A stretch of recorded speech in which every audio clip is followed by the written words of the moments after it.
Okay, still Garnet. By the way, today is July 10th, 2017, I don't know, for the sake of the record. Part 3, I'm attempting to talk about brain entrainment and a term that I'm now using for the approach to signaling the brain and messaging the mind with the neurolite. I'm calling it brain engagement. Yeah, kind of like entrainment, engagement. It's maybe a little bit of a play on word, but I think it has reasonable meaning and important meaning at that. So,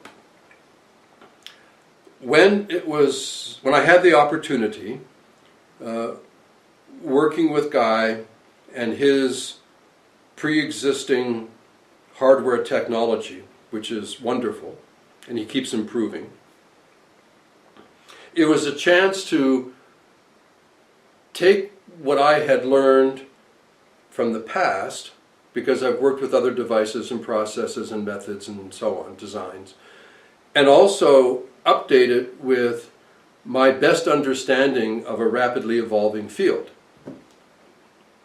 I won't go into detail. So what comes out of it is what I call brain engagement. And as you know, the sessions I usually call compositions, because that's a lot closer to their design principle. And I guess immediately I have to say, or if I'm asked the question, does the brain engagement approach of the neurolite abandon brain entrainment? No, it doesn't. I use some aspects of brain entrainment for what I believe it does best. I'm making this up as a number because it's like a fuzzy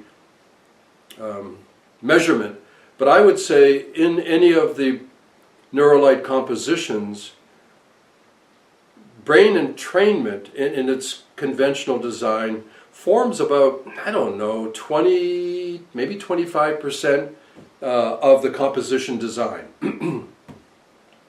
So, what is it about brain engagement that makes it different? In some cases, I've talked about certain aspects of this before. Some of it, maybe not. The brain gets bored easily. And I'm going to jump immediately to Gregory Bateson. Some of you know this because I've said it before. He was a brilliant, very eclectic systems thinker. I think one of the real founding fathers. Nobody really could understand him well because he jumped from subject to subject to subject, because he always was able to identify what he saw as the common theme. And one of the things that he talked about was the principle of information. And this is the domain that we're in with the neurolite, where we are working to have an informed interaction with our brain. We want, through neuroplasticity, for our brain to improve. And information is the basis of this communication, just like right now, although we're using technology and symbolic language and so on. Basically, this is an information exchange. So I was trying to understand, well, what is information?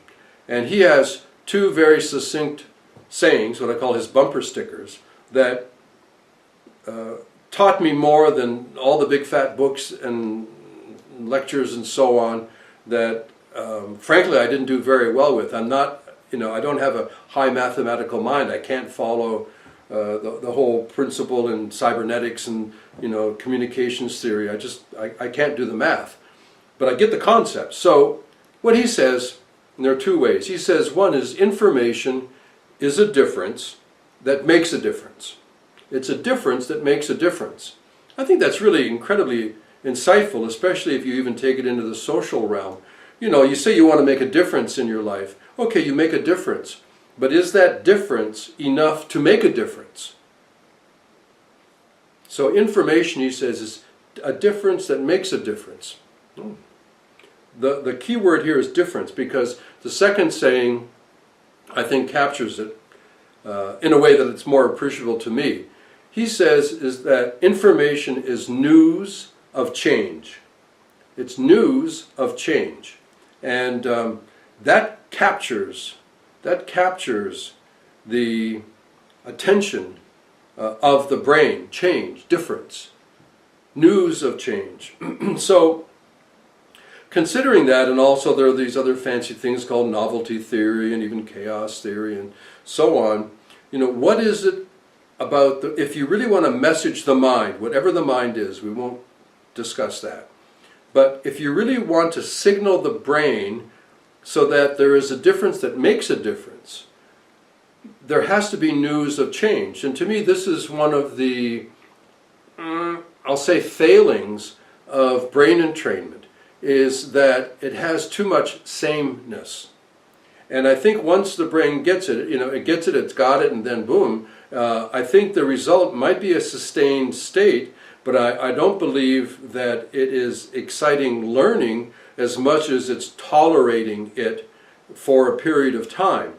I don't think the research shows that the ability to repeat that on your own is poor, that the retention is short. So this thing of what makes something interesting. So I would look at, well, what's obvious in human history is that we are a storytelling people. I'm telling you a story right now. And that we have this whole phenomena of music, and I'm repeating myself from other points, but it's a good example, I think, that if I composed a musical piece without lyrics, so there's no symbology in it, it's just the sounds of what we call music, and I decided to compose a really melancholic, sad, grieving song. And I did that, and then I played it, and I just let you listen to it. I didn't say it's a sad song. I didn't say anything else. I said, here, just listen, put on headphones maybe, just listen to this. Remarkably, in most every case, you would start to feel sad. You would start to feel that mournful, grieving kind of feeling. Like, what is that? What is that? So, what I distilled it down to is that there are two kind of related ways of creating compositions that are well proven in innumerable other examples, which I won't give, so that when you signal the brain, it messages the mind. So some of the compositions are more like telling a story. Telling a story. And other compositions are more like exploring a feeling. And exploring a feeling. So telling a story or exploring a feeling, and then sometimes, of course, you can overlap them. I think, again, of movies and how scoring the film is so typical, where there'll be a script and there'll be a director and actors, and they're saying or doing something, and they're supposed to be able to express, emit, I don't know what the word is, a certain emotional state. Well, to not take the risk of just the script and the actors, you have the music that plays, so you know whether it's an ominous, scary moment. You know whether it's a light and happy moment. You know whether it's an important, you better focus, because the music tells you that. So what I found was that to engage the brain, you've got to either be successful in telling a story, which is more linear, where one thing leads to another, or in exploring a feeling which is more non-linear, maybe more circular or more spiral, and allows you to sort of approach it from different perspectives. It's not so much linear kind of this equals that. It's not really so much cause and effect as what about this, what about that, what about this, what about that. So in parts of either telling the story or exploring the feeling, I do use some other, because there are like 7 or 8 different conventional brain entrainment techniques, so that's one thing.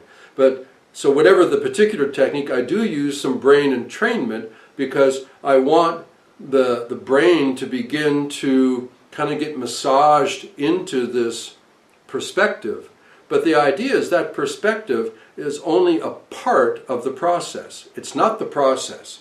I'm not trying to put it in a place and keep you there and hold you there. Not at all. What I'm trying to do is either take you on a storytelling journey where you come to a conclusion or help explore a feeling in multifaceted perspectives. This is how we learn. This is how the brain, always seeks to compare. One thing needs to lead to the other.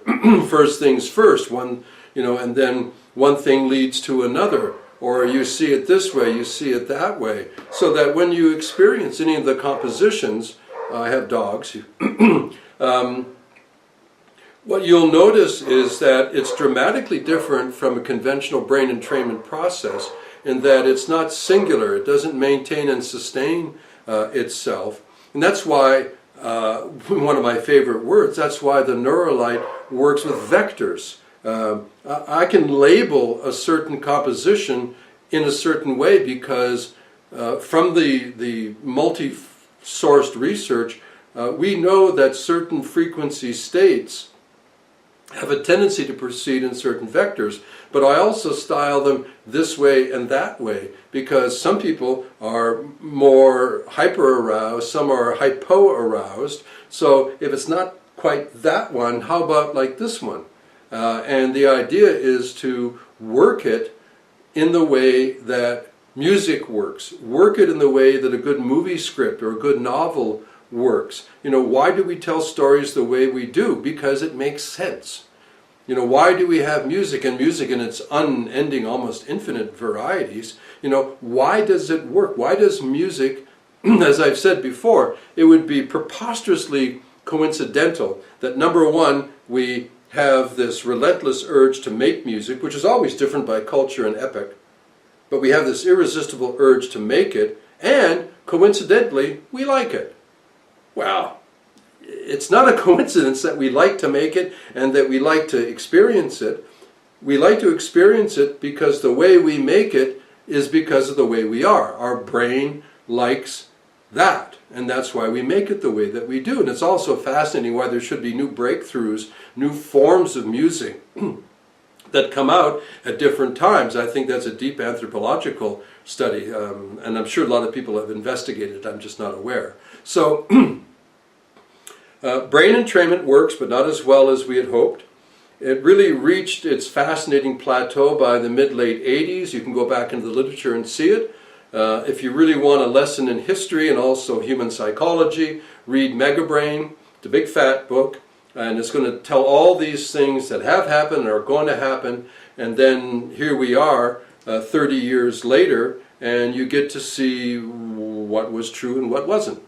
And with the advancements in the signal to the subjective to the signal, number one, number two, and then the number three with functional imaging, fMRI, and so on, and then going into the ongoing incredible study of brain pathologies, both psychological, psychiatric, and also physical, like strokes and traumatic head concussions and so on. And now with neuroplasticity, rethinking how it is that we can communicate to create benefit, how to signal the brain to message the mind, is my best effort at this stage with what I'm calling brain engagement. So, I don't know of what value this might be, whether it's practical or philosophical or just a rainy afternoon up in the rainforest, but that's all for now. Thanks.